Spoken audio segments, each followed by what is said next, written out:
এই বৃদ্ধ লোকটা এতটাই খারাপ ছিল যে সে কালো জাদুর মাধ্যমে রশি কাটলেই একজন না একজন মানুষ মারা যেত।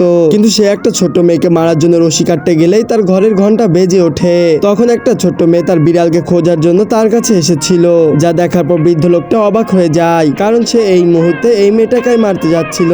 আর সেই ছবিতে দেখানো বিড়ালটাকে সে আগেই মেরে ফেলেছিল। কিন্তু মেয়েটা রুমের মধ্যে অনেকগুলো রশি দেখার পর সেই রুমের মধ্যে ঢুকে পড়ে। এরপর একটা রিমোট দিয়ে খেলতে শুরু করে দেয়, যার কারণে বৃদ্ধ লোকটা কালো জাদুর রশিগুলো এদিক ওদিক দৌড়াতে শুরু করে। কিন্তু বৃদ্ধ লোকটা যখনই ছোট্ট মেয়েটাকে মারার জন্য তার রশিটাকে কাটতে যায়, তখনই মেয়েটা রিমোটের সাহায্যে সেই রশিগুলো দূরে সরিয়ে দেয়, যার কারণে বৃদ্ধ লোকটা রশির পেছনে দৌড়াতে দৌড়াতে অনেক ক্লান্ত হয়ে যায়। কিন্তু তখনই মেয়েটা পাশে আর একটা মেশিন দেখতে পায়। তখনই সে মেশিনের কাছে গিয়ে মেশিনের সবগুলো বাটনকে চাপতে শুরু করে দেয়। কিন্তু তখনই সেই মেশিনের মধ্যে তার মৃত বিড়ালের ছবিটাকেও দেখতে পায়, যা দেখার পর মেয়েটা বুঝতে পারে বৃদ্ধ লোকটা কালো জাদু করে তার বিড়ালটাকে মেরে ফেলেছে।